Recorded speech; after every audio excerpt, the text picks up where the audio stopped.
Thank you.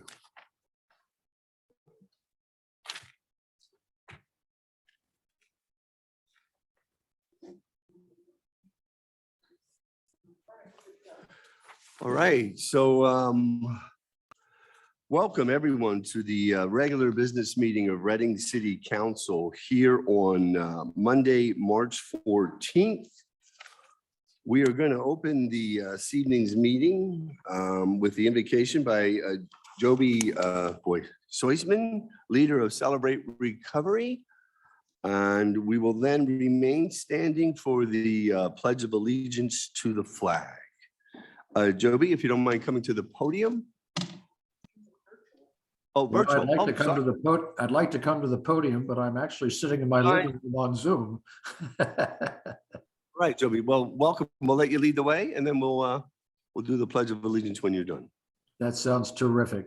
Well, thank you everyone for allowing me to participate in this meeting, and let's just come before God and put our hearts before him. All right, if you join me in prayer.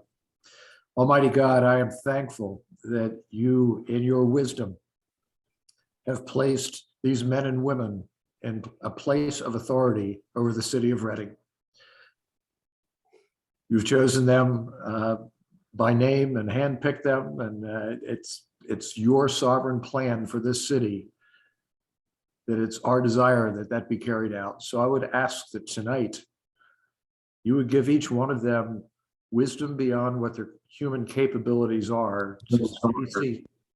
Maybe see insight of some sort that is beyond what they're humanly capable of doing, so that Reading can shine brightly as you have called her to shine, that she would be a city of refuge. She would be a beacon on a hill, a place of hope and prosperity. I thank you, God, that we do have prosperity in the city of Reading, much greater than many other places in the world. And we thank you for what we do have. We also thank you for the education system that is in the city, that is there and in place. And you have servant leaders that are running that school district and also in the school, educating our children and raising them up to be leaders of today and leaders of tomorrow. And thank you also for the businesses that you've called into this city. I just ask that you would prosper them, give them direction, and anything that council would do that could facilitate that, Lord, I pray that you would open those doors, that this city again would be one that just is a city of prosperity, that people would love to come to because of who they are. So God, I do, again, thank you for how you've blessed the city of Reading with the people, the diverse group of people that you've called here. It is certainly a different city today than it was years ago. But that's because you are transforming her into what it is you have in store for her. So we ask that you would have your way with our council tonight, and direct and guide them and bless them in Jesus' name. Amen.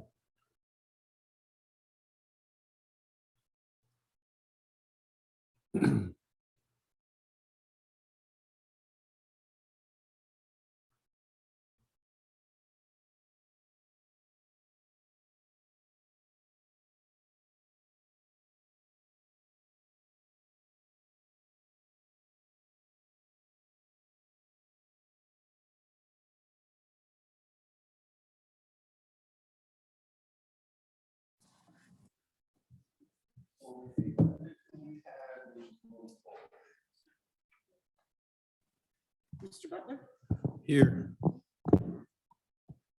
Mrs. Peter Freitas, Here.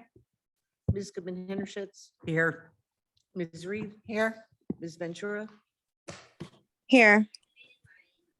Mr. Waltman, President. Here. 6 present, none absent. Okay, there was an executive session that started March 7th and March 14th.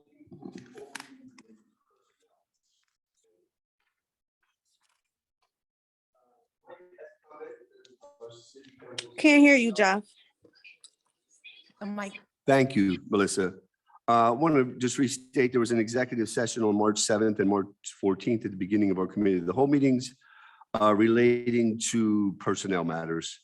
Our solicitor, our city council solicitor, Mike Gumbar, is going to give a brief overview of the filling of the District 1 vacant council position. So I'm going to turn that over to Mike. Thank you, Council President. Yeah, so just like to make an announcement that there is a vacancy on City Council for the seat held by District 1. Applications will be received for anyone who resides in District 1 and has resided there continuously for a one-year period prior to last year's election. If anyone is interested, they can contact the city clerk's office to obtain applications, or an application can be found online on the city's website. All applications must be received no later than April 21st. And then council will have the opportunity to interview candidates and make a decision on filling that vacancy. Thank you. All right, thank you, Michael. There are no proclamations and presentations this evening. Linda, we have how many people signed up to speak?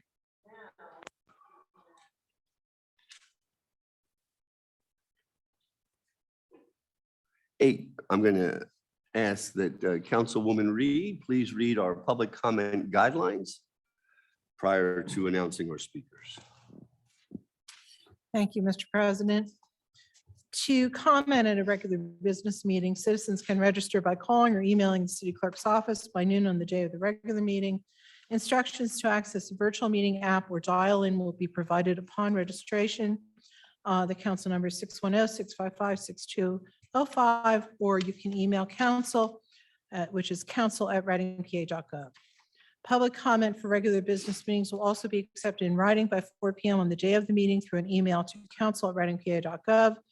The message must be clearly marked as public comment. The comment received in writing will be read into the record at the regular meeting. Those wishing to provide in-person comment at a regular meeting independent in council chambers must register with the city clerk no later than 4 p.m. on the day of the meeting by calling the city number or emailing. The procedure to register to comment by signing a registration sheet. Okay, that's okay. That had been suspended. Public speaking rules adopted by council allow those speaking on agenda matters to speak for 4 minutes and 3 minutes for non-agenda matters. Comments posted in Zoom chat and on Facebook and public comment and response may not occur. All remarks must be to and not to any individual council member or public or appointed or elected official in attendance. Any comment that is personally offensive or impertinent will not be read into the record. Comments on agenda matters are limited to 5 minutes in length, and comments on non-agenda matters are limited to 3 minutes in length. All right, well, thank you, Donna, and it's really our pleasure to be back in front of the public, not only to see ourselves and interact a lot better than just a Zoom meeting, but it's most importantly to be back in front of the public so we can hear directly from everyone. That's try to stay to the protocols. But we're glad to start off this evening with Sheila Perez. Is Sheila here regarding the book bindery? Okay, Sheila, well, I'm sure she'll be at the next meeting if she couldn't make it tonight. The next speaker is Evelyn Morrison, and her topic is the book bindery. And Evelyn, you know that's on the agenda, so you have up to 5 minutes. Good evening and welcome. Yeah, hit that mic. There you go. Yeah, we got all kinds. First of all, good evening to all of you, and may God continue to bless you as the leaders in Reading. I wanted to welcome the newest member, Mr. Butler. So good to see you there. I'm sorry that I didn't see Melissa. Hi, Melissa. And also wanted to say I was sorry to hear of the resignation of Bree Tyson. So I'm sure that process will be mitigated for the next selection. And I trust that it is, as we have said with you, Jahani, that we wanted a bilingual female, and we got it. And now we're saying we want another African-American female. So I'm hoping that all the citizens of the south part of Reading that are registered will, and especially African-American female, to come and get prepared to represent your city. Okay, the purpose of my being here, and thank you so much for opening the meetings. The purpose for me being here is to talk about Bill number 17, 2022, approving settlement agreement pertaining to the outstanding loans related to the Bookbindery building at 148 North 4th Street, and you tabled it at February 28th. Do not vote yes for this dismissing of that loan, because that $200,000 needs to be revolved and used for new businesses that need a hand up to get ready to do business in the city of Reading. Too much of our money has been millions and millions of dollars have been signed off by this council, and we can't afford our money to be relinquished. This is public money, money that came in from HUD to prepare these loans and so that they can be revolving. Am I right or wrong? So that we need to reserve the amount of monies, and from this point on, so that businesses can have an equal opportunity for their loans. And we're finding that this council is not being very responsible when signing off our public money. So I'm saying vote no. Now, I thought there was a mold ordinance on the table as well. Because why am I so against Bookbindery? Well, the illegal way, no, I won't say illegal. I will say what Keith Mooney said. Everything that we did to get Radwanski to own this building was legal. We know that it may have been legal, but it wasn't ethical, because he was sitting on the Reading Redevelopment Board when he purchased this prop and did not resign until after he had it in his possession. That was unethical if you ever seen it. Now, the tenants are living there with mold. And when we make the complaint to the city, every department said, we don't have a mold ordinance, so there's nothing we can do. So I'm saying to you, hurry up with that mold ordinance and make people liable where it is found. Because now you're going to hear from a citizen that has lived in that apartment for 14 years and now has been diagnosed with aspergilli, which is a fungus and a mold that comes from the environment. And she went from 2 spots on her lung in November to 6 spots on her lung in just a week ago, 2 weeks ago. So this is getting very serious. Lead is important, and you are trying to address the lead again, because in the 90s under Diana Rivera, we had a wonderful lead program, complete with the Department of Health and the city codes doing a good job. And then it disappeared, and now it's back. More money, more lead, and we need to prevent that, and also the exposure to mold. Our properties are old, and if they're not maintained, between radon and mold, we're in trouble. Health-related issues, and we need to protect our citizen. They're already paying big money for these apartments that aren't even well maintained.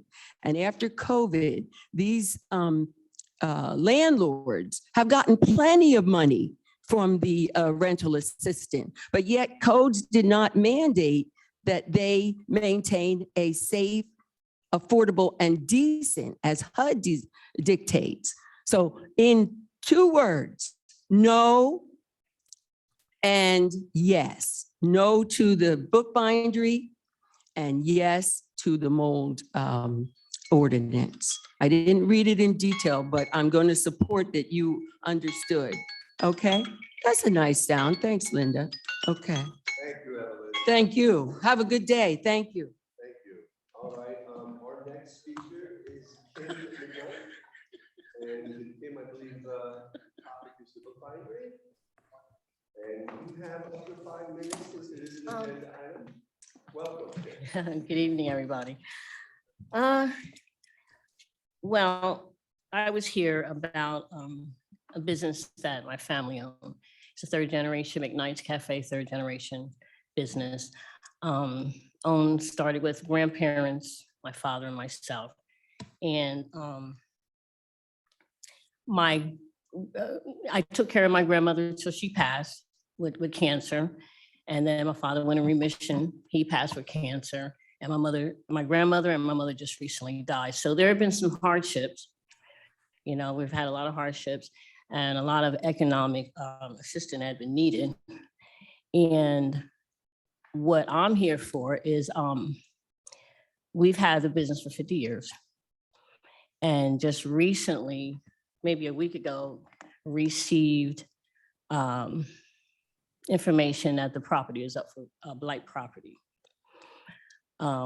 We've had it, well, hopefully I wanted to go for generations beyond myself. And finding out just a week ago that the hearing is this Thursday. We only find out a week and a half ago, not knowing any information, only finding out whatever the problem was in 2018. And actually the information that was given was all to the wrong people. So I'm here. I know that Reverend Morrison was talking about loans and that I was unaware that there could be some money that the businesses could use in order to prosper in the business. And that's really what I wanted to talk about. And I just found out that the Reading Authority Development or whatever are the ones that are in charge of the blight property. And all the due process, you know, the due process, we haven't had a due process. Everything was sent to the wrong person. And now for the last 5 years, they are now stating that it has been blighted. And that's what I'm here for. We're talking about the loans and the money that could be used for other businesses that I was not aware of. Okay, well, thank you. What we're going to do, Kim, is make sure that Frank gets your name and number. Yes. We don't have your number, so do me a favor after the meeting, get it to Frank. We'll see if there's anything that can be done. Sorry to hear about all your losses. Yes. At the same time. Thank you. All we can do is try. Yes, I appreciate you hearing me today. Have a good evening. Thank you. Kim. All right. The next speaker is Mr. Robert Wombo. And the topic is group home. Oops, hang on, give me a minute. Is he remote? Yes. All right. And I don't know if this is an agenda item, so- Again, the next speaker is Robert Wumbold. The topic is group home.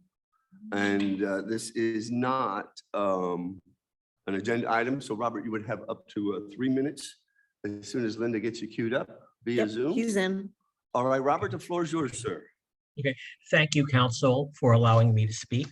I'm going to speak about the group home on 1916 Olive Street. It's been operating since April 2020 or thereabouts.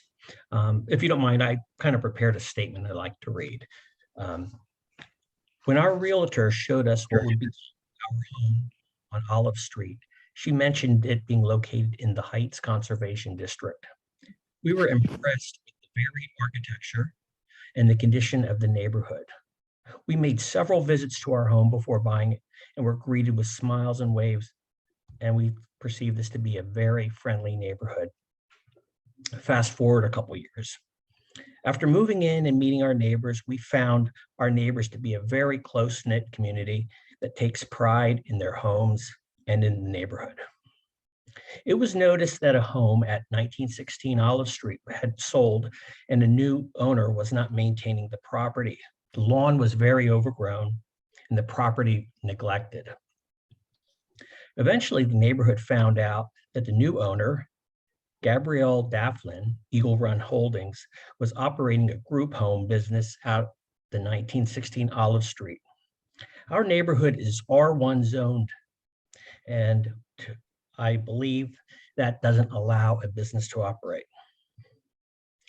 My concern was that this group home operator believed that he could just establish his business anywhere he chose without regard to zoning or even doing his due diligence. The group home business was reported to the zoning board and they found out that he was in violation of zoning. and this was April 9th, 2020. The group owner waited several months, July 31st, 2020, before appealing the zoning board and claiming that he was unable to find representation. The group home appeal was denied November 20th, 2020, but the group home continues to operate.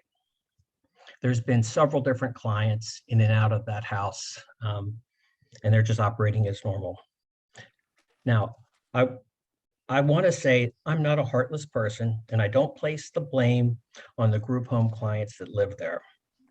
But I do place blame on the group home operator that did not check zoning prior to establishing his business, and his property manager for failing to maintain the property, and his employees that continue to block the sidewalk even though they've been asked not to park on the sidewalk. I've even told them about a handicapped individual who uses a motorized wheelchair, and when they block the sidewalk, he can't even go around the block with his healthcare aid. So I just want to say, it seems that zoning has not been able to enforce the decision they made 2 years ago, and I'm hoping that city council can maybe help the situation be resolved. Thank you so much. I appreciate the time you've given me.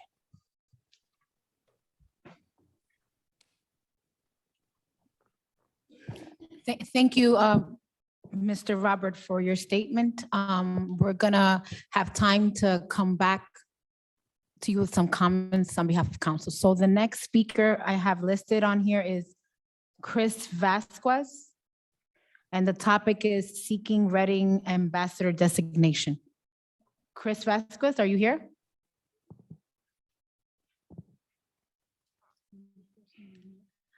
Is he virtual, Linda? No, he's not. Okay, so we'll move on to the next speaker. The next speaker is former Councilman Strat Mamaru, and the topic is violations.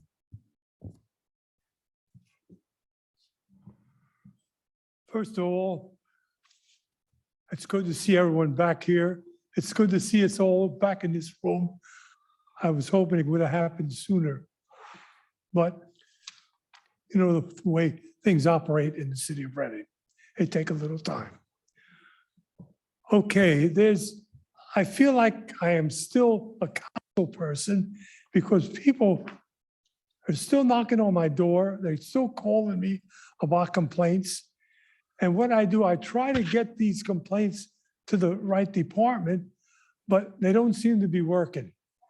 If I may share with you the biggest complaint, now I took a ride today, 28 violations from Spring Street to Exeter between 13th and 11th.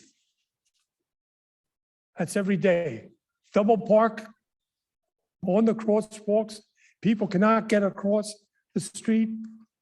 And I think we need a bigger patrol system in our district. And look at the west. I don't know, maybe you ought to go out and take a look yourself and see how many people are violating parking and everything else in our district. And it's making it rough. It's making it rough for the people that want to drive out this way, and they don't want to come out this way because it's so bad. But I refer them to your, it's your district and you should know about this. Okay?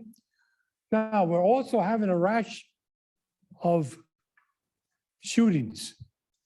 It's reached the point now that I think we need to increase our police department.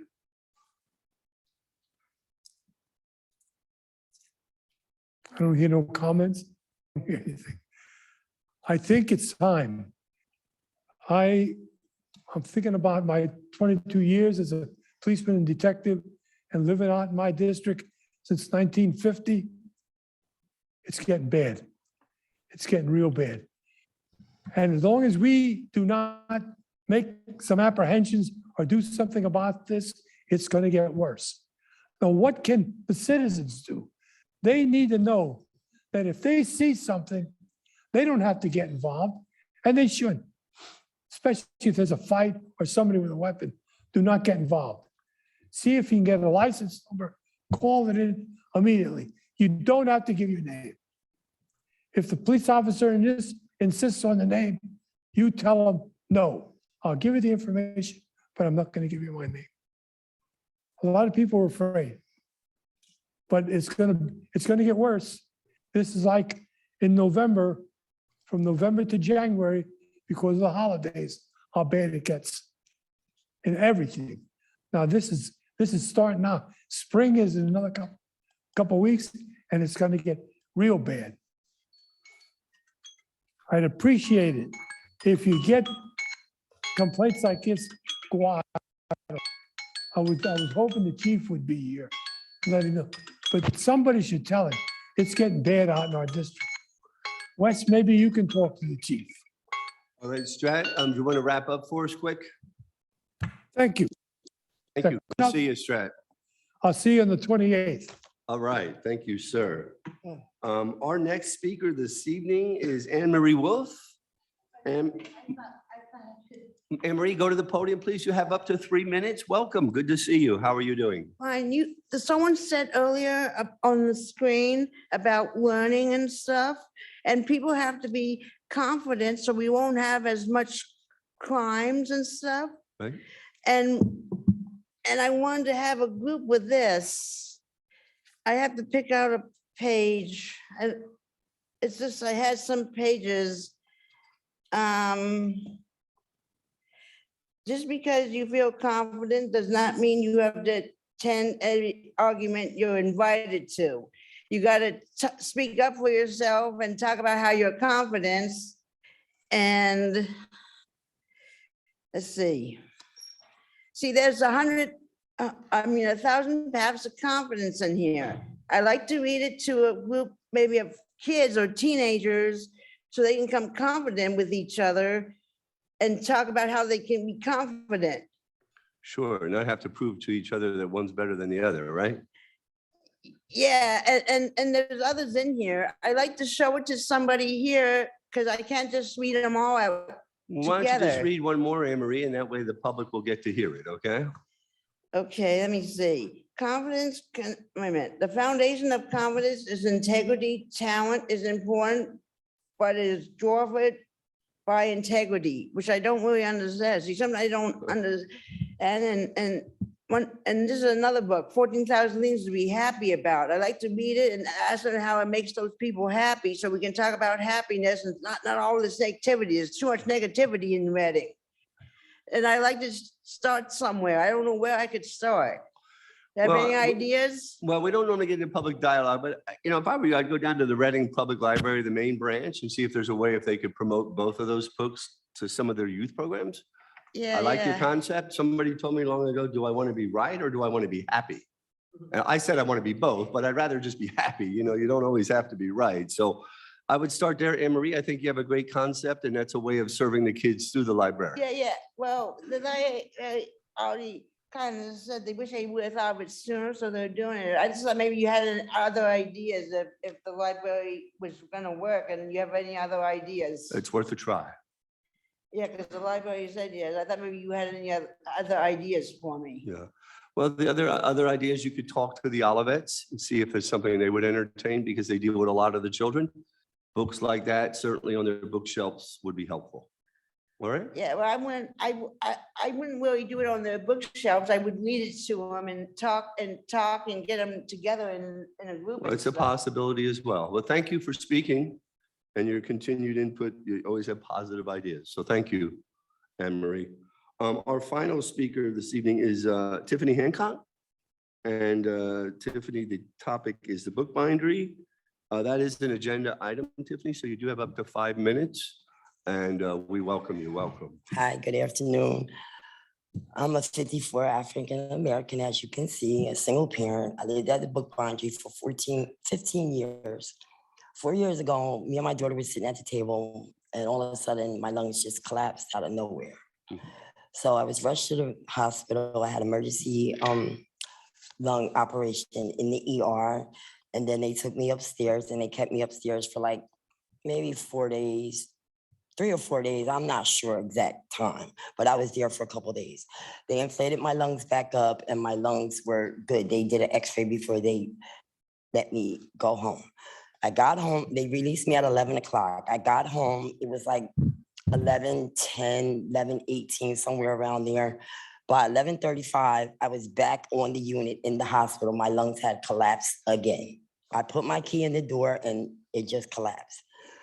Now, recently, Thanksgiving of last year, my lungs didn't collapse. I was having trouble breathing. I have COPD, I have emphysema, and I have asthma. So I was laying on the sofa and I thought that it was just an asthma attack. So I used my nebulizer. It wasn't working. I was using my inhaler. It wasn't working. Okay. So finally, I just got tired because my body was so beat up and I was so drained. I called the ambulance. They rushed me to the hospital. Make a long story short, they found out that I had an infection in my lungs, which was mold on my lungs called aspergillosis. They gave me antibiotics and told me to take the antibiotics I was hospitalized from Thanksgiving night to December the 12th, I think it was, and I got released and I was taking the antibiotics. On top of that, they were giving me other medications because the antibiotics was causing other infections or whatever. So make a long story short, I had an MRI done, not last Thursday, but the Thursday before last, I had an MRI done for a follow-up and they found 3 more new spots of mold on my lungs. I'm here today because I went to City Codes to see if I can get somebody to come into my apartment to check for mold. My vents are like high up, like to the point where I can't even reach them. Like it's so much dust and mold in my apartment.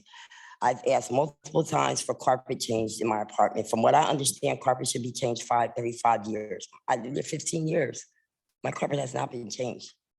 So I'm just here to say that I wish the city would try to get a mold ordinance, basically, because this is infecting my health. Today, I went for a breathing test. Tomorrow, I have to go for a PET scan.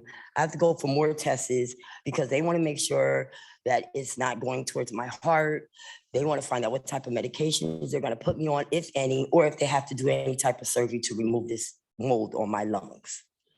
Now, we received a letter today that said we were having an inspection in the apartment building and that the water is getting shut off tomorrow. I spoke with several of my neighbors and they were saying that they had water dripping here, there, everywhere, just that and the third, but nobody wants to complain. They're leaving, it up to me because whatever.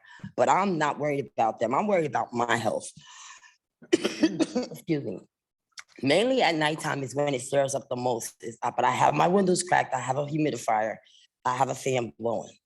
But it's not getting any better. So my thing of it is I'm just going to go get a mold tester, stick it in the house until I can get the proper authorities in here to check to see if there's mold. Now, in the basement where our storage units are, we have 41 units in our apartment building. In the basement where our storage unit is, even the maintenance guy said there's thick black mold all around the storage units. So I don't know, if this is something, I think it's something that is important because of my health and everybody else's health that's lived there since Bookbinder's been there.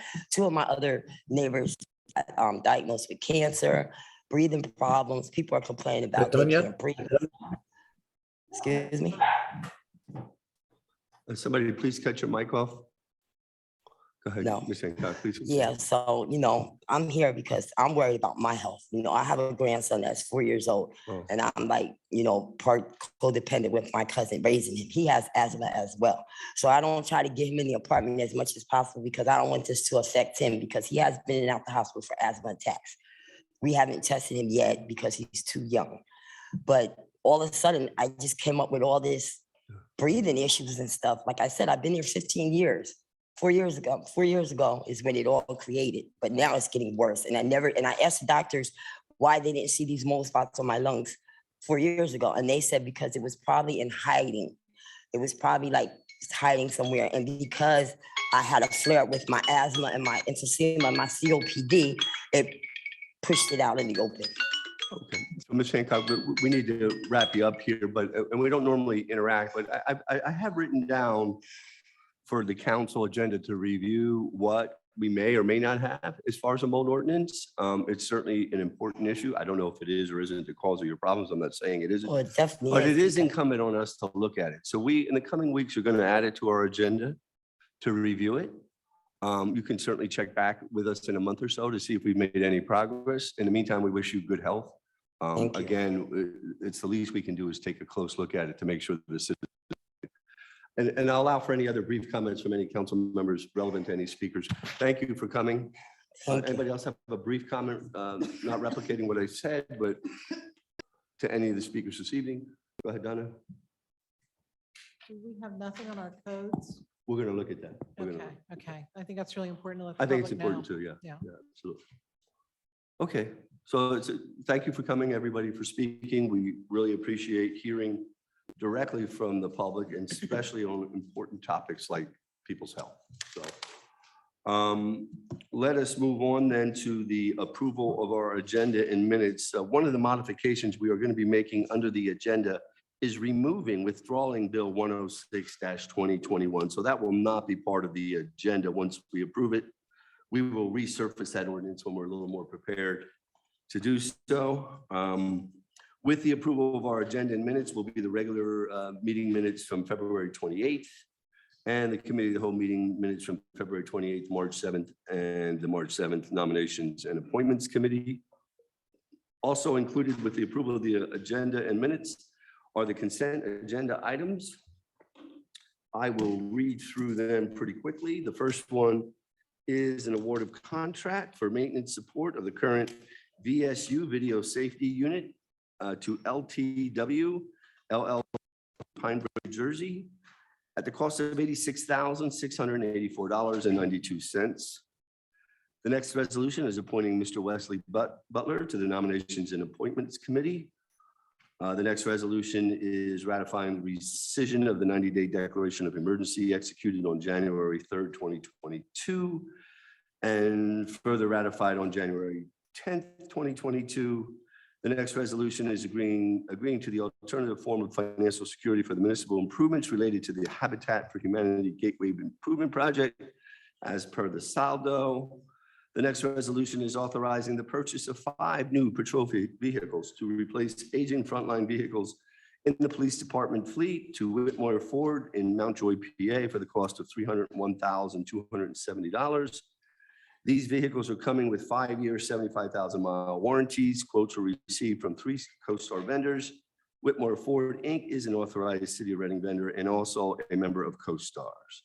The next item is a resolution in support of the 11th Annual Wyland Mayor's Challenge for Water Conservation to explore ways to manage residential consumption of water and power and to inspire its residents to care for our natural resources and to become better environmental stewards. And this is being led by the mayor and his administration. And the next item is a resolution authorizing the mayor to sign and submit an application for the Pennsylvania CFA Local Share Assessment Grant for the funding of the construction of the new training and special operations facility for the Reading Police Department. The next item is an award of contract for traffic signal preventative maintenance to Telco, 1224 Cross Keys Road in Maryland, at the submitted price of $300,000. And another award of a contract to Telco, 1224 Cross Keys Road in Maryland, at the submitted price of $450,000 for signal repair on an on-call basis 24/7 as per PennDOT 19 publication 191. So council, if there are no objections to the agenda, the minutes and the consent agenda items, are there any objections at this time? All right, if not, they stand as approved and we will move on to the administrative report, and we're going to welcome the Honorable Mayor Moran and Mr. Dembowski. Good evening, gentlemen. Good evening, Council President, councilors, and everyone in attendance. As I always say, thank you so much for your commitment and your willingness to serve. It feels good to be back. I just have to start off by saying that. It's good to have this in-person dialogue. So again, thank you for your leadership, Council President. I'll start off and just for the sake of transparency of things that I personally have been attending to inform you all and the community of my engagements in the community, and then I will lead it, let the acting manager and director to give some additional reports. On February 14th, I attended a ribbon cutting ceremony for the grand opening of the Great American Creamery in downtown Reading, which we got some, taste some of it today. They are operational, and I seem not to get out of that place after the grand opening. It seems like there quite often. On February 16, I attended a ribbon cutting for the grand opening of the Frontlines Barbershop with homage and discount to all veterans and first responders, even though they serve everyone that wants to get a haircut, which is located in the old BARDA bus terminal. On February 21st, a member of my administration attended a special event on behalf of the mayor's office at the Goggle Works, celebrating African-American military excellence, where they showed the film Men of Honor, which was followed by an award ceremony and a reception with the special guest, which was Command Chief Warrant Officer Philip Brashear. On February 22nd, I happened to have the honor to officiate 2 weddings. That was on 2/22/22 in the 222 corridor. On February 22nd, I also met with Centro Hispano to give them some input as they are creating a strategic planning for their center. That same day, which was very busy for me, I did a water conservation video challenge, which is posted in the website. On February 27th, I had the honor to recognize the Dominican community and during their Independence Day by raising the Dominican flag in front of City Hall. That day, it was also the day where the Black Investors event called Black Investors Got Game. The mayor's office, since I wasn't available here, we coordinated a tour of Reading for the inventors, leaving from the DoubleTree Hotel to City Hall. Council Chambers, which was greeted by Councilwoman Donna Reed for a very detailed, informative explanation of this building, which was followed by a brief history and the touring continue with other several landmarks and businesses such as the Gotwork and the Pagoda, where they were met by Councilwoman Marsha. And again, they were very pleased to get a very detailed, informative report on that building. One of my assistants attended the Black Investors Got Game short film reception and network with the inventors at the DoubleTree Hotel. And that was a huge success. My understanding, although I didn't have the opportunity to be there personally, they were, again, raving about our city. And I'll be referred in a few minutes after my report if Marsha or Donna want to share a little bit on that. On March 2nd, I started a radio tour to promote a vaccine clinic. So the 2nd and the 4th, I was both in WEU as well as La Vega and other local radio stations, such as Albright Radio Station, to promote what would become, in collaboration with We Agapate You, a COVID vaccine and resource event that took place at 11 and Pike Rec Center. And that was from 10 to 2 on the 5th. That was very well attended by many members of our community. It was important that we did it there because not a whole lot of vaccine clinics have been available in the Northeast side.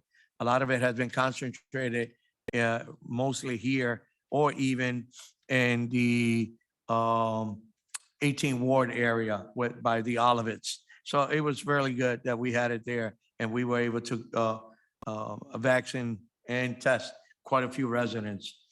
That same day on the 5th, I also attended a ribbon cutting ceremony and grand opening of the Kaufman Deli and Grocery.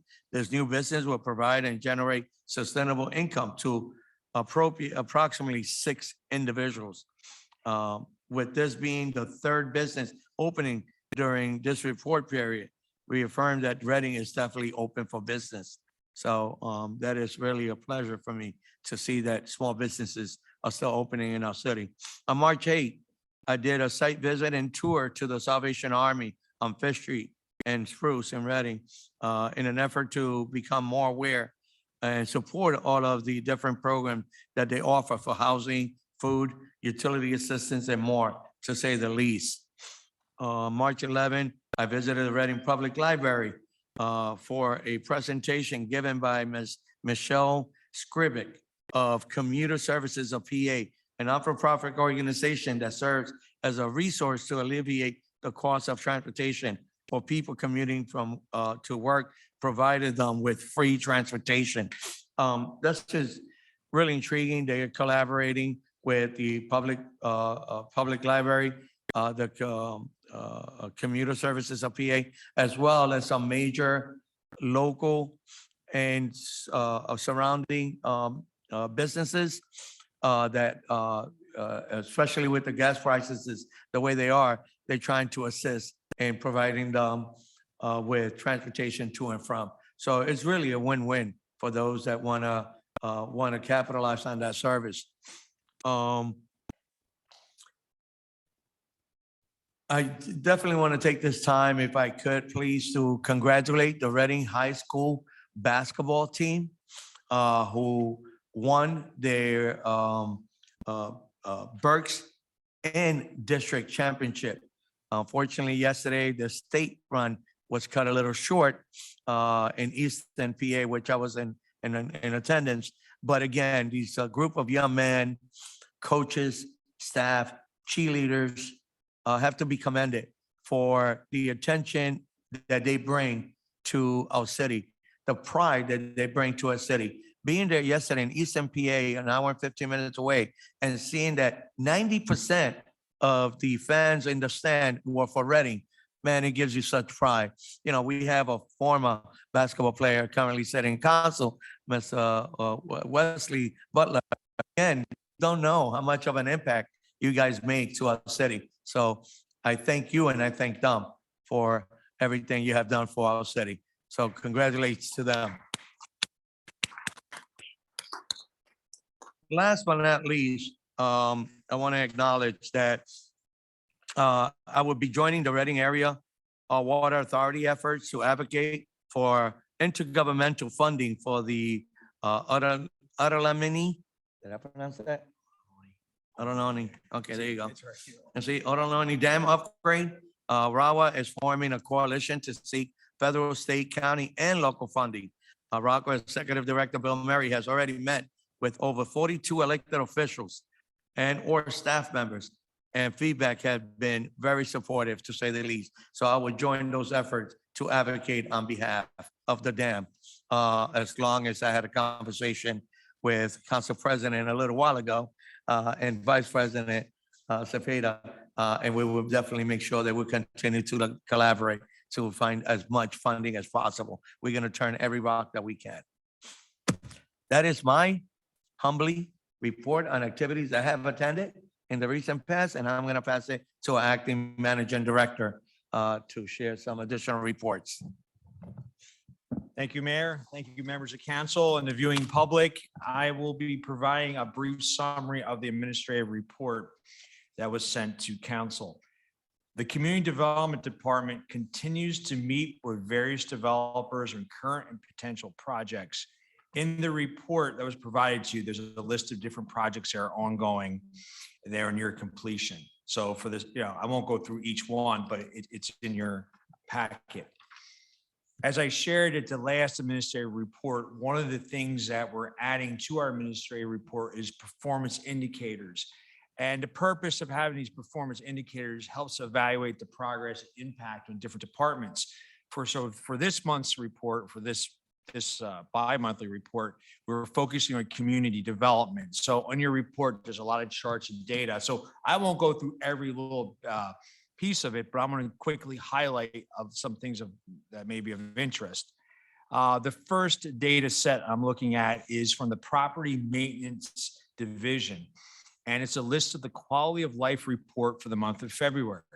And in the chart that's provided to you, violations are broken down by city council districts. So each council person will be able to take a look and see how their particular districts impacted. So just out of the 14 different quality of life violations, the largest violation was accumulation of garbage, and that was 31 violations throughout the city out of a total of 71 quality of life tickets that were issued.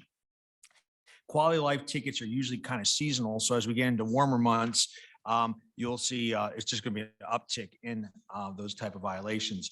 The second amount, which was interesting, was motor vehicles, and these are motor vehicles that are parked on property that aren't properly registered.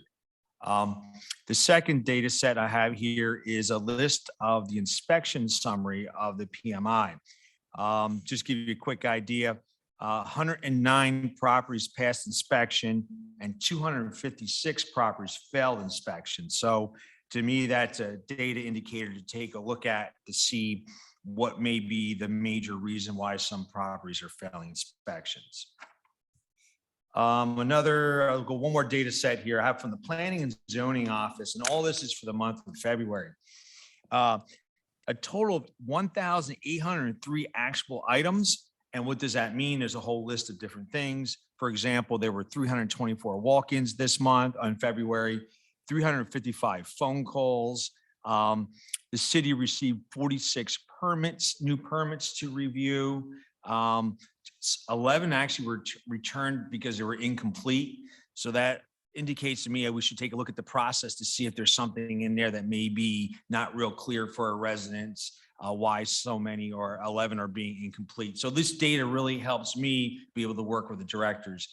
And let's see anything else of interest. Okay, so there's a big chart there that talks about applications pending in review, how many over 31 days. So it's a very helpful data. We'll move on to the Finance Department, and the Finance Department's Information Technology Division completed 395 support tickets during the month of February. This gives you an idea how busy they are. As of February 18th, the Finance Department's Accounting Division reports that the Tyler Munis project responsibilities were transferred from the Tyler Munis project manager to the Tyler Munis support team. So what does that really mean? Well, it makes the formal completion of the implementation phase. So that by that being turned over to the support team, that means we've completed the initial implementation phase. Tyler Munis is now up and running with all personnel trained and using the system for purchasing, the general ledger, and project management functions.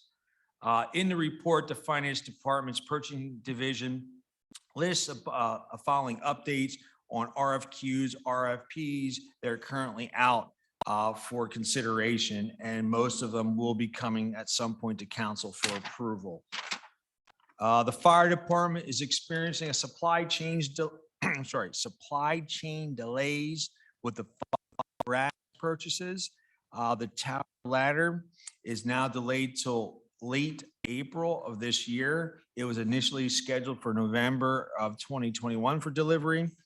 The construction of 2 fire engines were awarded in October 2021 and will only begin to be constructed in July of this year. The Reading Public Library hired a new youth service coordinator for the Northeast Library branch, and they're also seeking full-time reference and paraprofessionals for the library. The Reading Police Department held its civil service exam on Saturday, February 26th at Alvernia University. 60 candidates passed the written exam. The physical fitness test is scheduled for March 12th at Alvernia University. And lastly, Public Works crews collected trash and litter on Penn Street from 4th to 6th Street over the course of 14 days, with a total of 514 bags of trash were collected. Public Works staff are close to completing tree pruning efforts on North 9th Street from Penn Street to Bunwood Street. Currently, tree pruning is underway along Willow Street from South 5th to South 7th, with Spruce Street from South 3rd Street to South 7th Street, which is next on the list. So that is the administrative report in its summary format. All right, well, thank you, Mayor and Acting Managing Director. We'll open it up to Any council comments or questions at this time relevant to the report? We'll start off with Johanny. Thank you both, Mayor and Acting Managing Director, for the report. You know, it's always great to hear the various activities that we have going on within the city, right? There's always something to do in the city of Reading. I appreciated also learning about all the grand openings of small businesses, right? Because Reading provides that opportunity. We have to keep promoting Reading as a city of that's always that potential. Thank you also, Frank, for like the detailed reporting on behalf of every department. I do have a question, and it's related to the RFPs of the properties on Fifth and Penn. When will we know who's being selected? That process, we're currently in that process. I do believe it's scheduled for upcoming CAL meeting, Committee of the Whole, very soon. I believe this month, at the end of the month. Next Monday. So we will have a more prepared update for you at that time on progress. And one last question.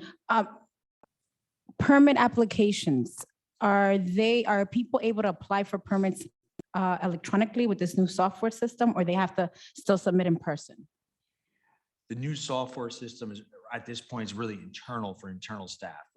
But we are taking a look at what we provide externally. There are some cases where you can apply, but we're trying to make it universal that at some point you'll be able to do everything online, but that's a work in progress as we work on our external process.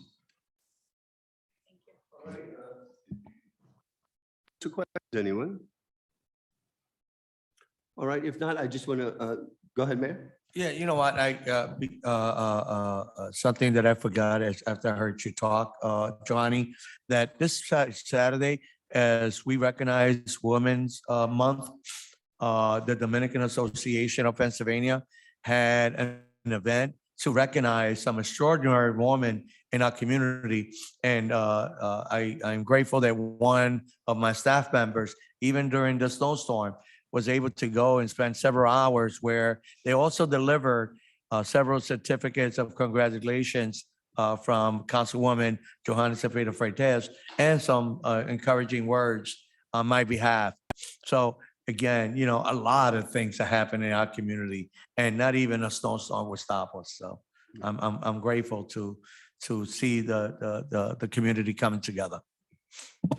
And I just wanted to thank the administration for working with RAWA to pursue whatever it's going to take to get Oneonta up to speed, and coupled with the mayor's effort for conservation. And we talked about it in our committee, the whole meeting. We have a wonderful asset in our watershed, and that doesn't mean we shouldn't be pro conservation as well. One of the things that could serve Reading and Berks County very well for many, many years to come, especially if we protect it very well, which we have done in our current lease agreement, and we need to be cognizant of moving forward. So just wanted to make those comments. If there are no other comments, thank you. Oh, go ahead, Marcia, sorry. Okay, and I would like to thank the report and echo Council President's comments. I think the intergovernmental cooperation is so significant because we're at a funds that if we plan together, we can do things that are going to be sustainable for the future. So I look forward to future dialogue with that and with your outreach to, you know, both the legislative body and to our county commissioners. I think that's going to be so crucial as we move ahead. And Oneonta, which is an Indian name, so that's why it's sort of a challenging, but is one of the premier watersheds. And having traveled through the country, and I'm looking forward to the summer going to the Tennessee Valley Authority to be able to look at what they have and what they've done. We just don't realize the gem that we have for Berks County and the region with the dam and such that has been built. So look forward to that. I also wanted to ask if there was any update what we might be doing on Wednesday regarding flag raising. Yeah, we're going to be sending a media release tomorrow morning after 11 o'clock. But since you mentioned it, yes, we are going to be raising the Ukrainian flag with a short program on Wednesday at 5:30 here at City Hall to give Ukrainian community. So more information will be available tomorrow morning. I also want to acknowledge that on Friday, yes, I was able to illuminate the City Hall entrances with bright lighting of yellow and blue to recognize and show our support and solidarity to what's happening in Ukraine. Okay. And just for me, as we all talk about our own diversity, coming from Russian descent, my grandmother's maiden name, by the way, was Romanov, which I think is really interesting. But it's sort of like the country that my grandparents came from, Lithuania, suffered the same things that Ukraine is suffering now. So it's very dear to my heart. And I just think that we need to continue to partner with whatever nationalities, whatever countries are under attack. And so I appreciate the efforts that we'll see on Wednesday night.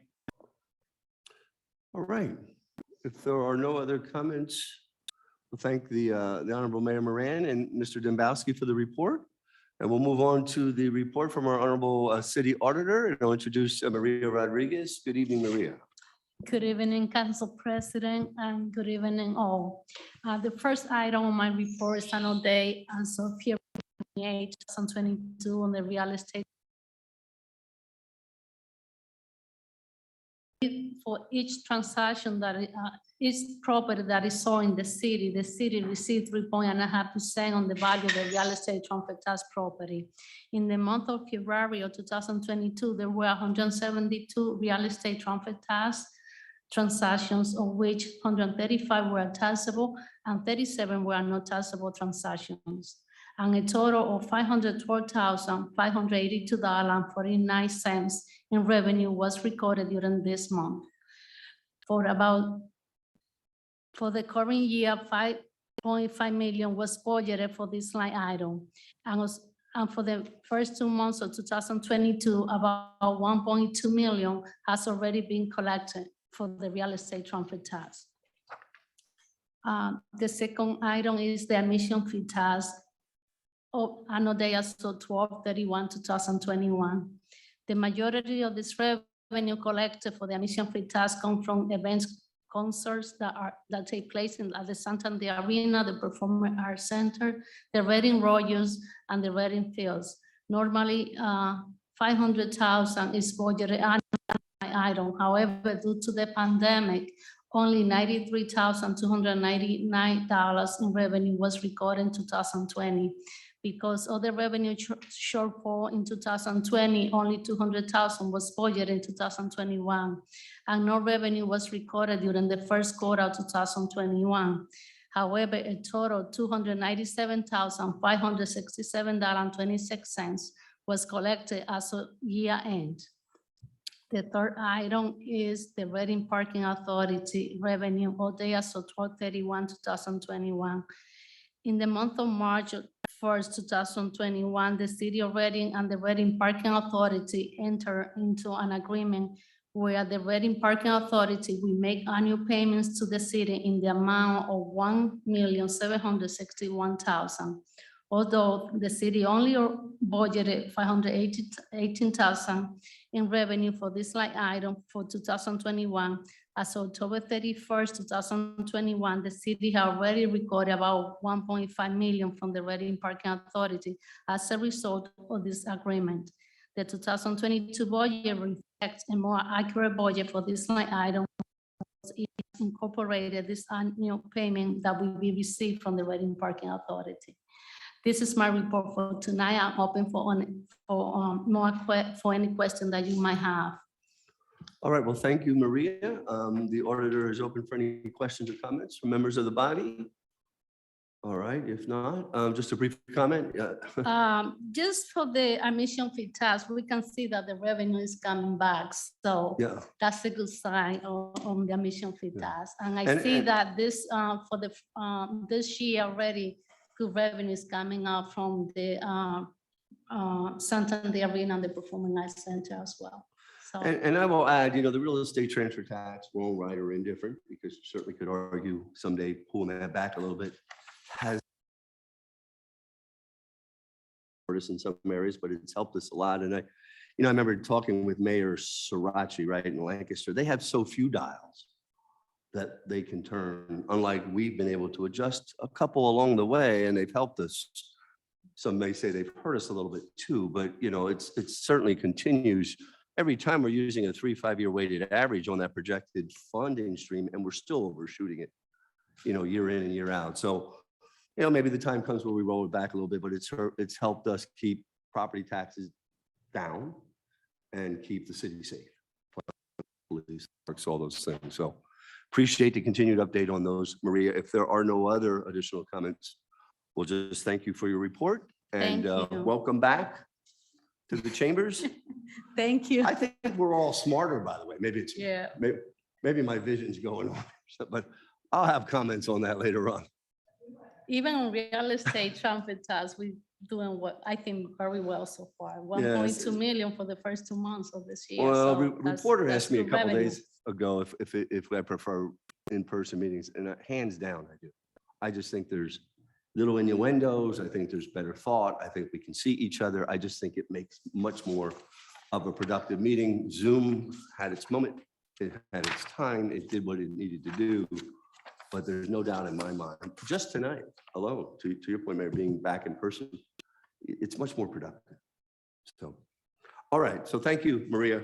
We'll move on then to ordinances for final passage. The first one is Bill number 5-2022, amending this 2022 position ordinance as per the mayor to reflect a change in the title of position of executive assistant in the mayor's office to special assistant, and to reflect an increase to the base salary of the special assistant position from $53,000 to $63,652.50 per year, introduced at the December 27th regular meeting, table to January 10th, 24th, February 14th, and February 28th regular meetings. And I know pre-meeting, we talked about maybe a motion. Did somebody want to make a motion to amend? Yeah, let's get it on the table first. All right, it's on the table. Donna. You say motion to amend, Wes. Motion to amend. Okay, is there a second? Second, All right, does somebody want to step through that amendment, Johanny or Wes? would you like me to go, Councilman Butler, or would you like to? Regarding the amendment. Okay, so we just want to make sure that we're reclassifying the position. We're eliminating the executive assistant position and reestablishing the special assistant position. Is that correct, Wes? That's what you're trying to do? Okay. Thank All you. right, so there's an amendment on the table. Any comments on the amendment? If not, Linda, can we have a roll call on the amendment itself? Motion was made by Counselor Butler, seconded by Counselor Goodman, Counselor Cepeda Freitas to amend Bill number 5-2022 by adding language to eliminate the executive assistant and creating a second special assistant in the mayor's office. Mr. Butler.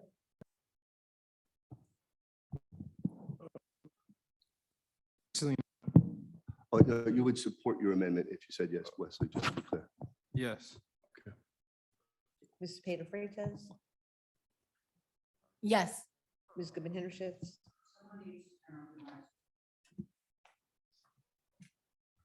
Thank Okay, you. yes. Yeah, I said yes. Ms. Reed,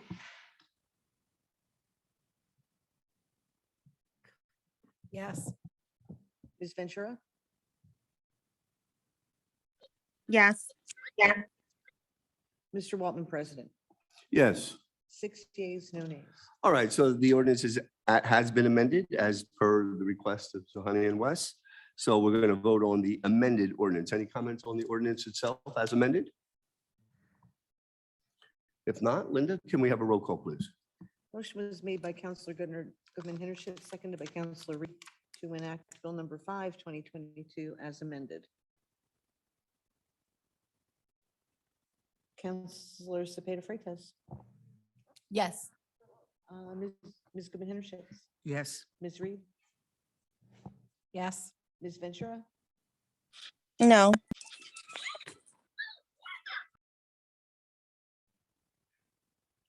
Mr. Butler, No.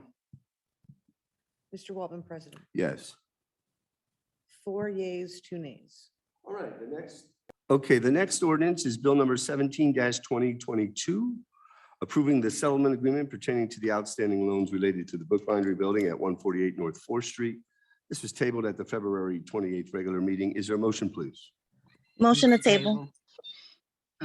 All right, it's been properly moved to second. It's a table motion. We don't normally discuss table motions. I'm going to ask Linda to give us a roll call, please.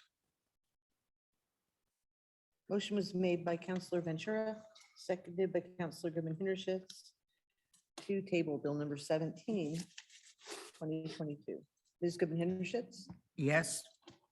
Ms. Reed, Yes. Ms. Ventura, Yes. Mr. Butler, Yes. Ms. Cepeda Freitas, Yes. Mr. Waltman, President. Yes.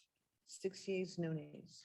All right, our next ordinance is Bill number 18-2022, amending the City Code, Chapter 576, Vehicles and Traffic, Section 420, parking against the traffic flow by exempting vehicles parked in violation of this section due to winter weather conditions. This was introduced at the February 28th regular meeting. Is there a motion, please?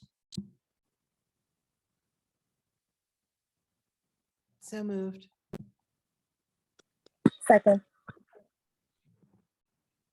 Okay, it's been properly moved and seconded. I was hoping we'd defer on this specific ordinance, but let's open it up for comments.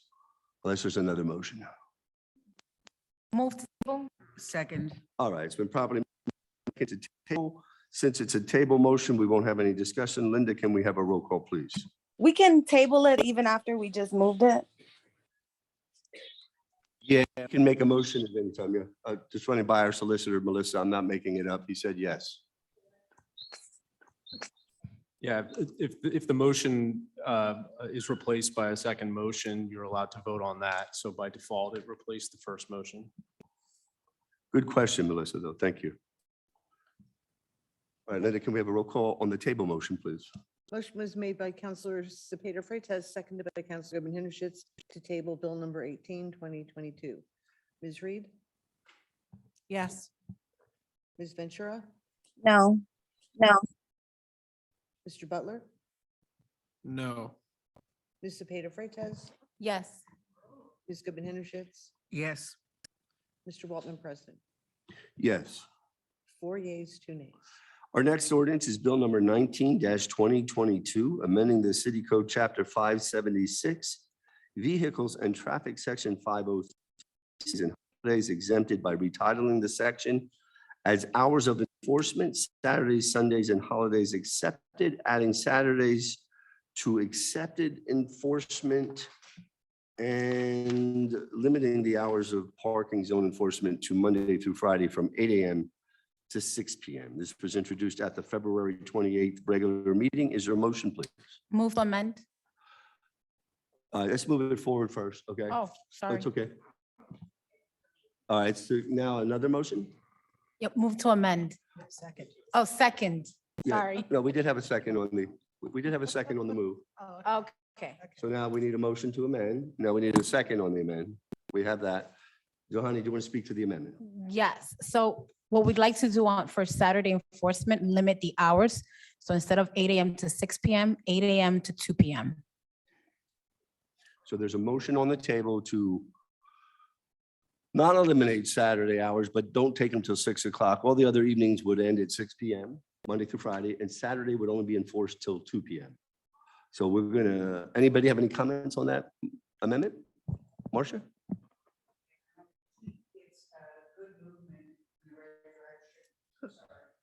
It's the old mics.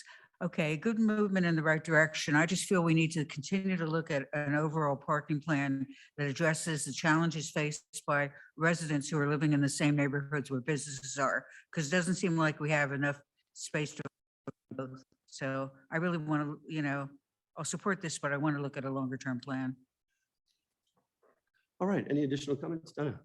Yes, and I think this is a good example of compromise. I appreciate Councilwoman Cepeda Freitas and her outreach to folks in the downtown area. you can never totally win on one side or another, but I think this speaks to compromise. It speaks to trying to make things a little bit better for everyone. And we did have a conversation here during committee of the whole, back and forth regarding that time frame. And I think this was a good example of everyone taking things into account and trying to make it the next strong step. So I'm very supportive. All right, any additional comments? Honey?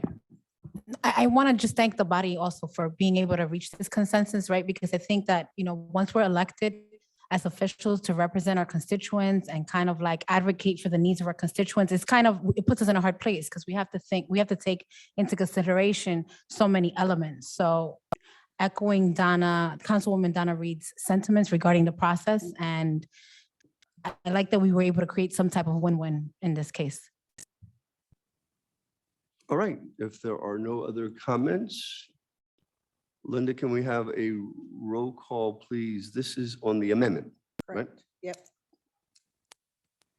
Motion was made by Counselor Cepeda Freitas, second by Counselor Goodman Henschitz, to amend Bill number 19, 2022 by providing enforcement on Saturdays from 8 a.m. to 2 p.m.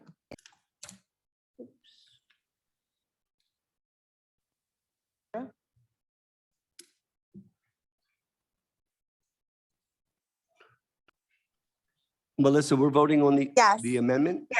Okay. Sorry. Mr. Butler, Yes. Ms. Cepeda Freitas, Yes. Ms. Goodman Henschitz, Yes. Ms. Reed, Yes. Mr. Walton, President. Yes. 6 yeas, no nays. All right, now we're going to vote on the ordinance as amended. Are there any additional comments? If not, Linda, can we have a roll call, please? Counselor Goodman Henschitz moved, seconded by Counselor Cepeda Freitas to enact Bill number 19, 2022 as amended. Mr. Butler, Yes.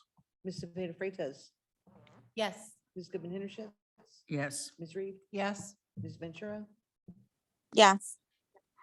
Mr. Walton, President. Yes. 6 yeas, no nays.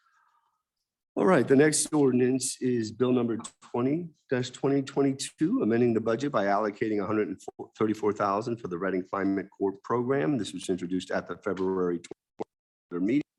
Is there a motion, please? So moved. Second. All right, it's been properly moved and seconded. Does anybody have any comments? If not, Linda can, oh, go ahead. No, Jo. I'm looking forward to the implementation of the program and see some results. All right, any other comments? If not, Linda, can we have a roll call, please? Motion was made by Counselor Cepeda Freitas, seconded by Counselor Goodman Henschitz to enact Bill number 20, 2022. Ms. Cepeda Freitas, Yes. Ms. Goodman Henschitz, Yes. Ms. Reed, Yes. Ms. Ventura, Yes. Mr. Butler, Yes. Mr. Walton, President. Yes. 6 yeas, no nays. The next ordinance is Bill number 21-2022, amending the budget fund 47 ARP by allocating $150,000 for consulting expenses. This was introduced at the February 28th regular meeting. Is there a motion, please? So moved. Second. Been properly moved and seconded. Are there any comments? I guess what I would like is just a clarification of what consulting fees actually mean. So I don't know whether the managing director or. Sure. The consultant is guiding the city for the ARPA process. So some of the services that they're providing is if we end up having a grant application program, that they will be able to help vet that process with us, but also they keep us up to date on any regulations that may be forthcoming and guiding us in our reporting. So it's part of the scope of services. So basically supporting us in the ARPA funding process. Okay, thank you. All right, if there are no additional comments, Linda, can we have a roll call, please? Motion was made by Counselor Cepeda Freitas, seconded by Counselor Reed to enact Bill number 21, 2022, which amends the budget fund 47 ARP by allocating $150,000 for consulting expenses. Ms. Goodman Henschitz, Yes. Ms. Reed, Yes. Ms. Ventura, Yes. Mr. Butler, Yes. Ms. Cepeda Freitas. Yes. Mr. Waltman, President. Yes. 6 yeas, no nays. Our next ordinance is Bill number 22-2022, amending the Personnel Code 70-701, salary administration by increasing the salary ranges as follows. Chief of Police for the city of Reading shall be compensated at an annual salary of no less than $80,000 and no more than $135,000. Community Development Director of the city of Reading shall be compensated at a salary of no less than $75,000 and no more than $120,000. This was introduced at the February 28th regular meeting. Is there a motion, please? So moved. Second. All right, it's been properly moved and seconded. Are there any comments? And again, these aren't changing any salaries. These are just establishing the ranges to make sure we're compliant within our salary range process. All right, if there are no comments, Linda, can we have a roll call, please? Motion was made by Counselor Goodman Henderson, seconded by Counselor Ventura, to enact Bill number 2022, which amends the Personnel Code, salary administration for the salary ranges of the Chief of Police and Community Development Director. Ms. Reed, Yes. Ms. Ventura, Yes. Mr. Butler, Yes. Ms. Cepeda Freitas, Yes. Ms. Goodman Henderson, Yes. Mr. Waltman. Yes. 6 yeas, no nays. Our next ordinance is Bill number 23-2022, authorizing the installation of an all-way stop sign at the intersection of Buttonwood and North Second Streets in accordance with City Code Section 576-213. This was introduced at the February 28th regular meeting. Is there a motion, please? So moved. It's been properly moved and seconded. Are there any comments? Yes, so I just want to thank the body, the administration on behalf of the community members of that area, especially Gillian Medina, who rallied the community and advocated on behalf of them. She did petition. She brought in like 100 signatures for people rallying for that intersection to be safer for its residents. So a big congratulations to that 6th ward, that part of my district, for coming together and making that happen. And we're looking forward to having a celebratory event for the accomplishments of that neighborhood. So thank you. Any additional comments? Yeah, so it is a busy street and it has slowed things down for the good. So hopefully it'll be a safer neighborhood. All right, if there are no additional comments, Linda, can we have a roll call, please? Motion was made by Counselor Cepeda Freitas, seconded by Counselor Reed, to enact Bill number 23-2022, which authorizes the installation of an all-way stop sign at 2nd and Buttonwood. Ms. Ventura, Yes. Mr. Butler, Yes. Ms. Cepeda Freitas, Yes. Ms. Goodman Henderson, Yes. Ms. Reed, Yes. Mr. Waltman, President. Yes. 6 yeas, no nays. All right, our final ordinance for passage this evening is Bill number 24-2022, authorizing the installation of an all-way stop sign at the intersections of North 13th and Perry Streets in accordance with City Code Section 576-213. Again, this was introduced at the February 28th regular meeting. Is there a motion, please? Second. It's been properly moved and seconded. Are there any comments? If there are no comments, we will move on for the roll call. Motion was made by Counselor Cepeda Freitas, seconded by Counselor Reed, to enact Bill number 24-2022, which authorizes the installation of an all-way stop sign at North 13th and Perry. Mr. Butler, Yes. Ms. Cepeda Freitas, Yes. Ms. Goodman Henderson, Yes. Ms. Reed, Yes. Ms. Ventura, Yes. Mr. Waltman, President. Yes. 6 yeas, no nays. So we know that's an important stop sign too, up in Wesley's district, and he's trying to pursue another one not far away. So we'll keep everyone posted as that evolves. All right, we have introduction of new ordinances. We have 4 of them. I'm going to ask that Councilman, Mr. Wesley Butler, please read them onto the record this evening and your mic. All right, introduction of new ordinances. First, we have A, amending the city code administrative code, section 5215, council districts, as recommended by the redistricting advisory commission. B, amending the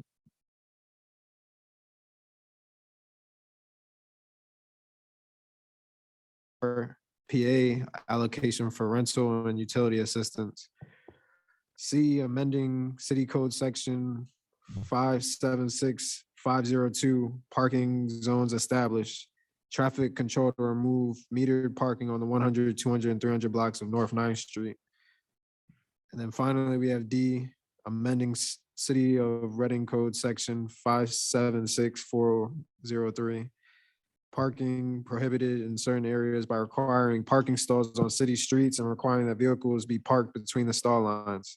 No portion of a vehicle shall be located on or over a line designated a parking space, but shall be located within a single marked space. No vehicle shall be permitted to occupy more than one parking space at a time.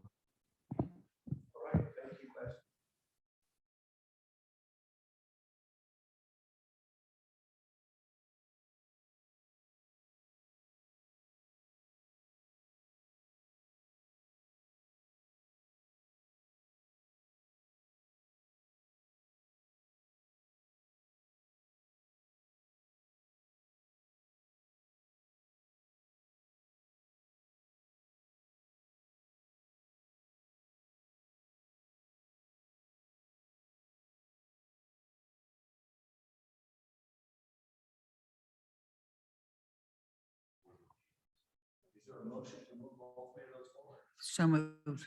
Second.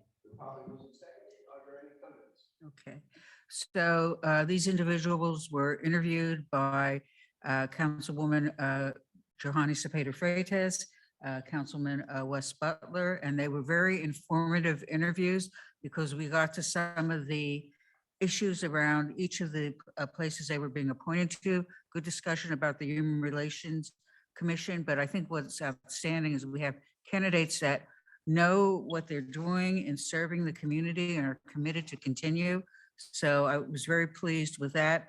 With Tim Waltman, because of a change that we made recently, he's able to now be appointed to the Fire Building Code of Appeals, and we'll need to continue to rebuild that particular appeal board. So it's a lot of good things in process. And as always, I want to thank our Deputy City Clerk, Michelle, for just having everything so well in order, having all the candidates ready. We do this all by Zoom, and I think we may want to continue to do it that way because I think it's more convenient for the people we interview, but it is really a flawless process that we're always able to get people forward. So we continue to move at a very rapid pace. So I'll turn it over to my fellow committee members if we have any comments. Yeah, so interviewing these three candidates for these commissions or for the Board of Appeals, I thought it was great interviews. I just like to thank them for, putting in their volunteer hours and taking time out of their day to join these commissions and help make the city a better place. Thank you. All right, any additional comments, anyone? All right, well, thank you, Johanny, Marcia, and Wes for taking on that role. It's a very important process.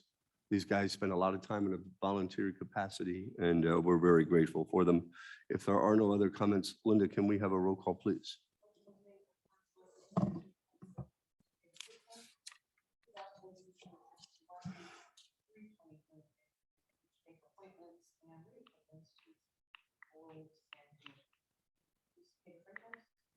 Yes. Yes. Yes. Yes. Yes. Yes. All right, council, that brings us to the end of our business. This is usually council comment or administration comment period.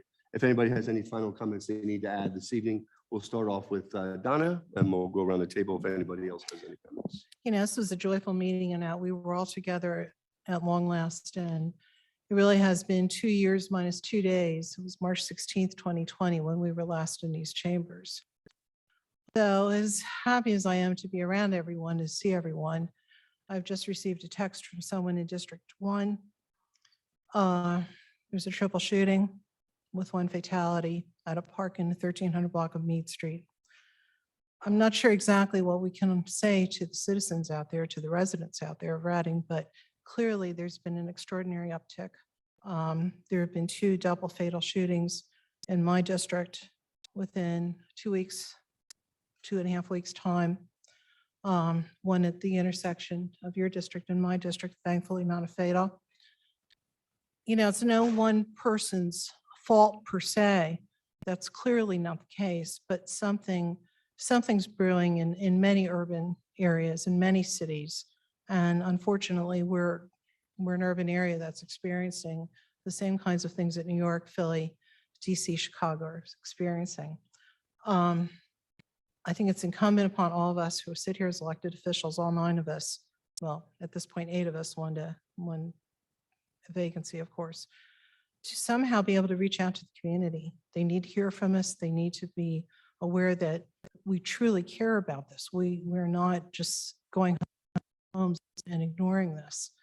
I know there was a community meeting last week and it was quickly assembled and many of us could not go for various reasons, but I certainly look in my district to have some kind of meeting, but it has to be more than meetings. I know our police department is doing everything they can. I have nothing but the highest regard for our police department, but something's brewing, something's cooking, and all of us here, we can't be there preventing it, but we need to let the folks know out there that, you know, we're impacted because it is our city. City belongs to all of us. So I'm open and I ask any of us on council and in the administration and the auditor's office, what is it we can do? What concrete steps can we take that we can try to ameliorate this situation? Because this is, I don't want to see it happen anywhere, but I certainly don't want to see it happen in our beautiful city. And we're at a time now when people are interacting more. We're coming out of this terrible pandemic, and we certainly don't want to see people resolve their differences and having folks, you know, on a beautiful night like this, someone is now not going to serve, has perished. 2 other people are injured. We have to show our community that we're here, and we have to show our support for our police department that's doing so much. But we need to, in some way, shape, or work hard to make a difference. And I'm not exactly sure what we can do, but we must do it. We must. Marcia? I want to be able to add to those thoughts because there is no single solution. It's a comprehensive plan that starts with prevention. We have a lot of best practices that can be done. It's intervention when you see something happening, and of course, the enforcement part of it. But I think what's most important, and I always share with folks, you knew that I had a shooting across the street from house a long time ago, but I still can feel the trauma of what that felt like when I knew that someone was being taken and had died basically on my front porch.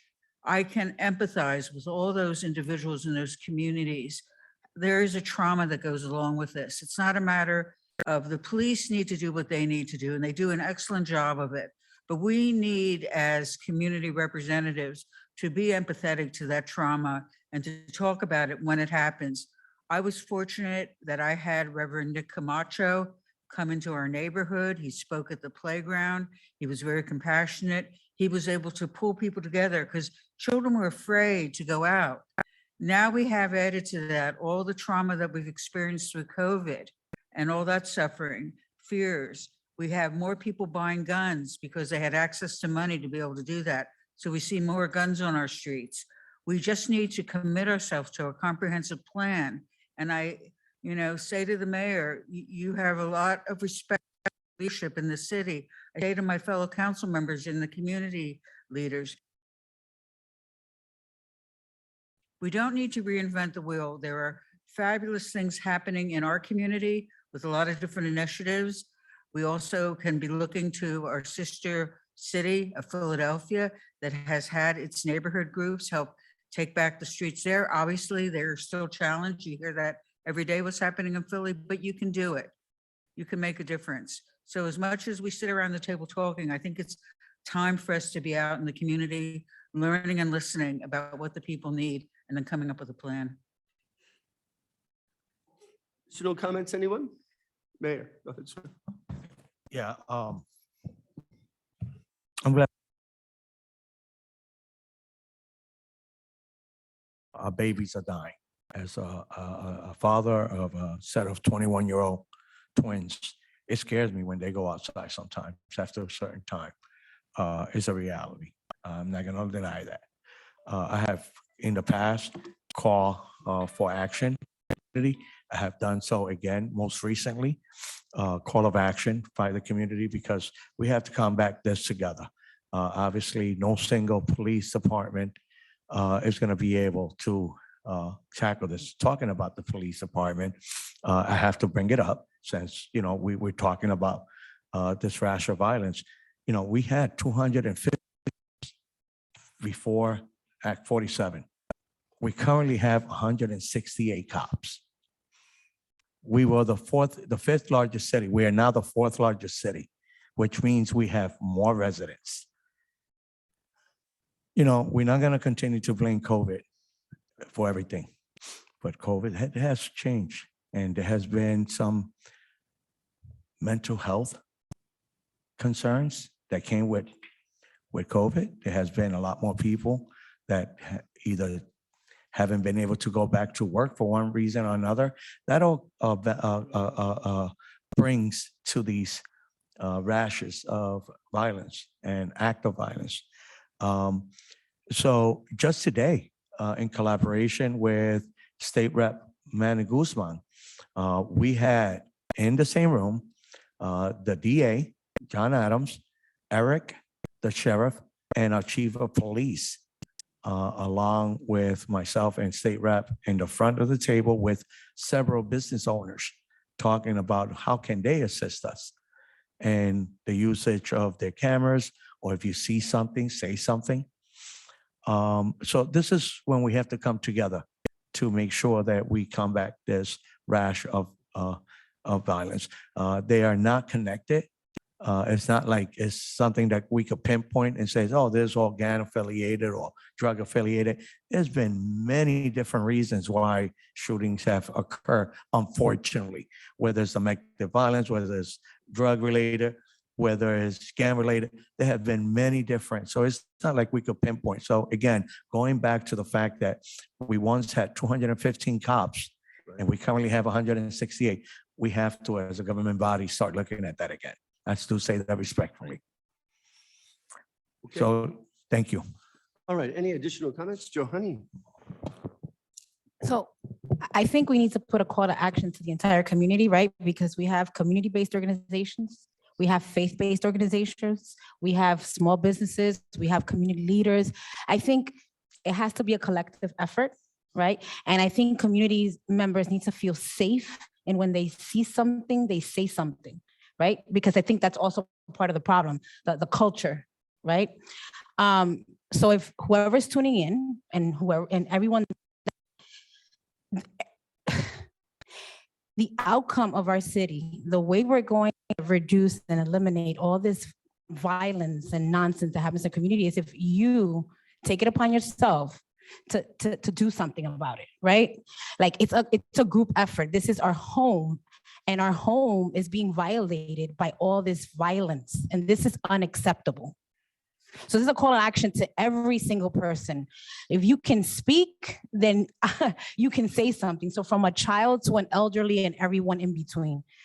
And on that note, I also want to thank the speakers. I'm glad we're here. Welcome back to everyone. And for those that are watching, you can come back if you'd like. And I also want our administration and for the body to make sure that we are following up on all the speakers that spoke here this evening, whether it's regarding the group home the property on McKnight Street, Kim, the bookbindery, and we also follow up with codes. Also, I want to thank Anne Marie Wolf because I appreciate your comments because we want to speak life into our city of Reading, right? We want to try to speak about happiness and positivity and also lots and lots of prayer, right? Because, you know, sometimes we have to pray over our community and our cities because there are things that are kind of beyond us. And on that note, I want to make some announcements of upcoming events, right? Because we also want to celebrate our organizations and community members who are doing positive things. March 25th, the Reading High School will have their play called In the Heights. So make sure to buy your tickets and attend. In the Heights is one of my favorite plays, movies, and so on. Maybe because I come from Washington Heights, so I can still relate to the play. Also, March 26th is Miss Teen Reading PA. So Dr. Betts and her organization, they're having a crowning and ceremony and fundraising event at the DoubleTree at 2 p.m. And on that note, again, thank you everyone for playing an active role. I'm gonna thank everyone in advance for being more actively involved. And when you see something, say something. That's how. I don't know what I did. That might have been me. Try it again. Oops. Oh, no. I hope I didn't cut it. Thanks a lot, Council President. I guess that's my cue.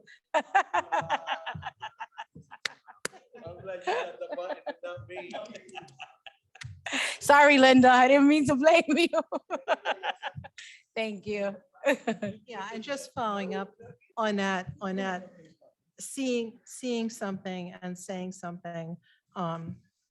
It's hard sometimes, I know, for people to do it, but there is an anonymous way beyond calling the police department, and that's Crime Alert Berks County. Their phone tip line is 1-877-373-9913, and you can text a tip 87411 and starting your message with the word alert Berks.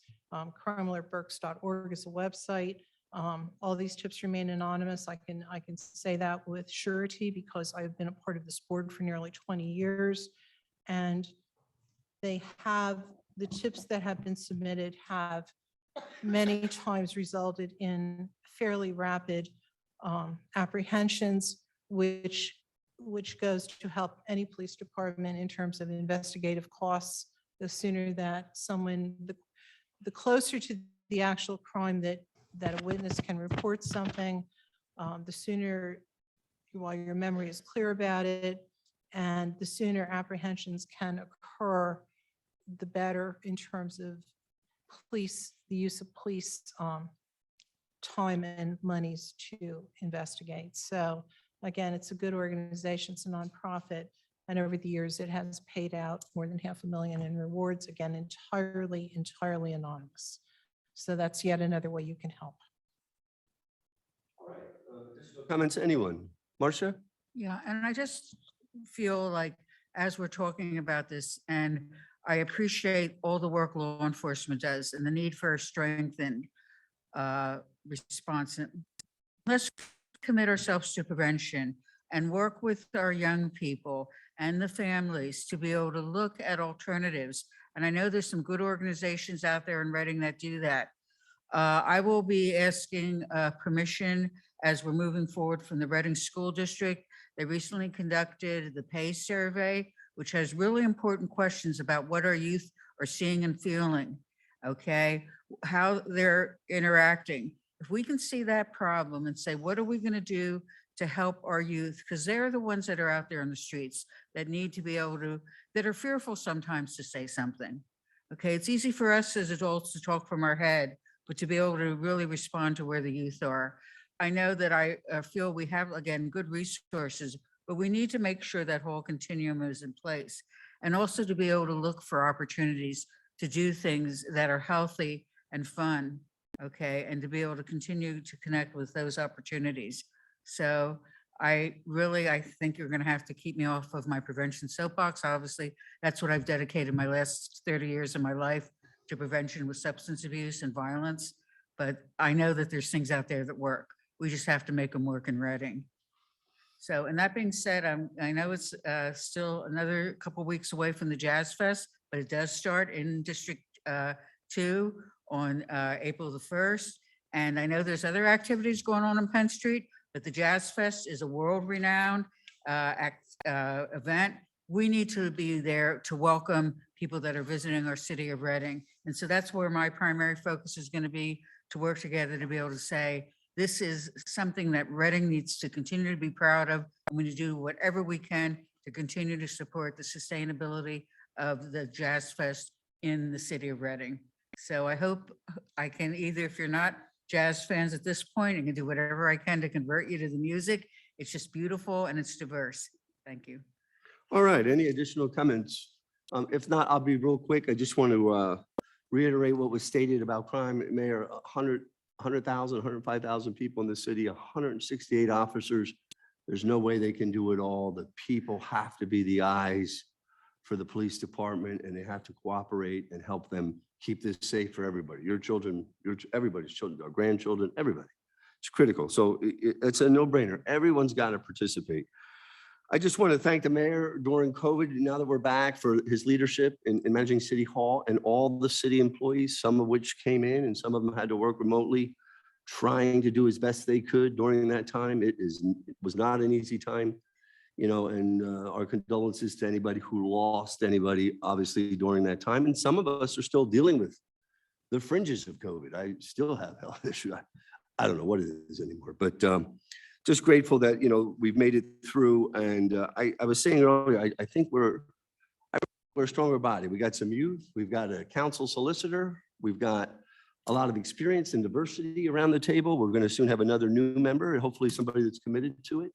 And I think the body, now that we're back in public, is staged to try to get more positive things done with the administration. I do believe that. I think this is a very strong body. In all my years of council, you know, we have a very active and a strong group, and just glad to be back in person. I just think it's so much more valuable to be face to face and talk things out and fight them out. Or we've been looking at screens for the last year. We've had a few trying moments along the way, and you know, hopefully we don't have to go back to that. We never know, but you know, next time we'll be a little more prepared. And we want to thank Linda as well for managing a lot of that along the way. That was not easy. And her cat, yeah. So, and then finally, I don't know who got the peeps, but these are going to get me in trouble because, I got him because we were glad to be around our peeps. well, who do you think is going to end up with my peeps? Yeah, so I'll get in trouble because I'm pushing peeps. So, I can think of a little granddaughter. that might be interested. so, all right. So, if there are no other comments, we are going to just need a motion. Yeah.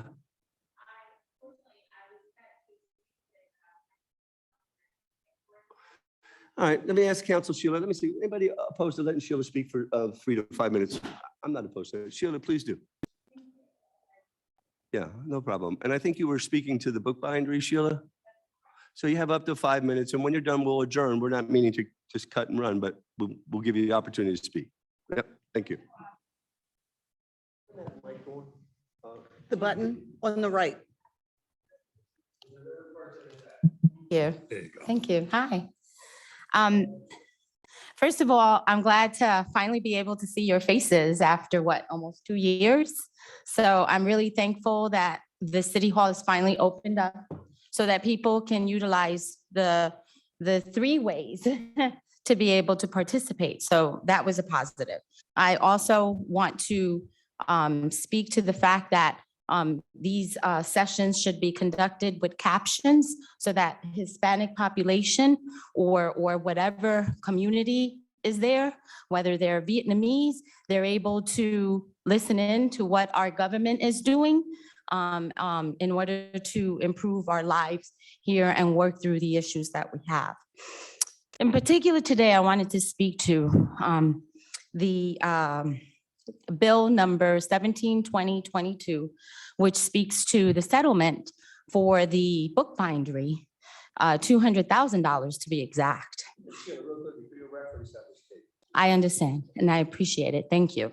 But I feel like I need to remind council about the issues that arose around the bookbindery. On December 12th, 2017, a special meeting was held by the Reading Redevelopment Authority. In that meeting, they voted to sell the property, the bookbindery, for $350,000 to a company by the name of J.A. Court LLC. 2 days prior to that, Reading Redevelopment Authority board member James Redwanski resigned from the Reading Redevelopment Authority. Problem with that sale was that J&A Court is owned by Mr. Redwanski, who failed to report that on the yearly ethics reports that are required to be filed by any board members, commission members, committee members, and yourselves, okay? In addition to that, he submitted the motion to sell the property for $350,000. The Reading Redevelopment Authority purchased that property from Timochenko for $480,000.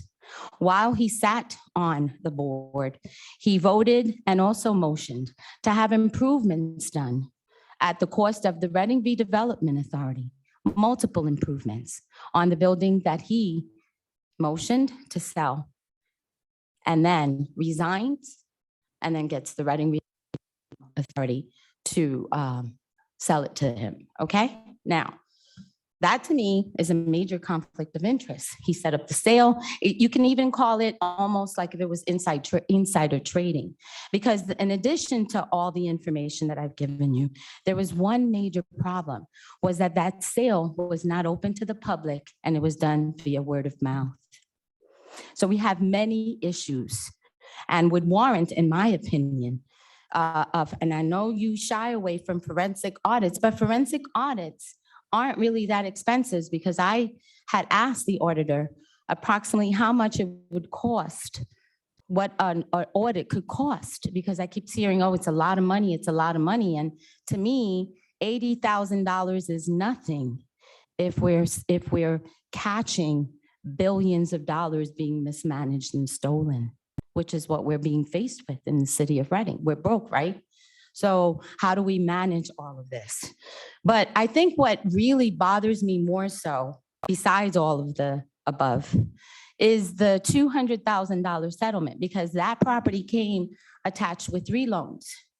On the first lien holder is the city of Reading for $175,000, right? And then the other 2 loans are public loans acquired through either Community and Economic Development or the Reading Redevelopment Authority under Adam Mukherjee. And they voted on Adam continuing to manage the mortgage for those loans. And what we want to do here is give him more, when we should have, the first thing we should have done was launch an investigation and then have that addressed accordingly. Now, we have the authorities here, and that to me is a problem within itself. But we have the Reading Redevelopment Authority, who had a bunch of properties. We have no idea what happened to them. We have forensic audits that were requested of these properties. I'm almost done. Forensic audits that were requested to go back 10 years, they denied it. And you're okay with giving a settlement of $200,000 on $1 million worth of property, but you're not okay with the authority, water authorities, for instance, giving a person a break on excessive fees for properties that aren't, services that aren't being rendered, trash and recycling services that have never been rendered. And it's to the tune of $15,000. I think your comments are well noted. Thank you, Sheila, for speaking. Appreciate you coming out, and we're glad you had an opportunity to speak. Okay, thank you. Council members, I simply need a motion to adjourn. Motion to adjourn. We are adjourned. Thank you very much. Okay, guys. Yes, you did. Yes. I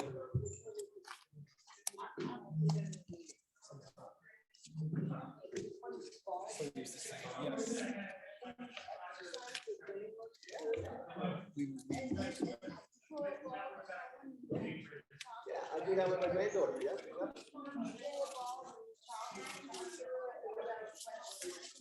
So what you should do, Anne Marie, I mean, come up with like 5 of them. That was the amendment, yes.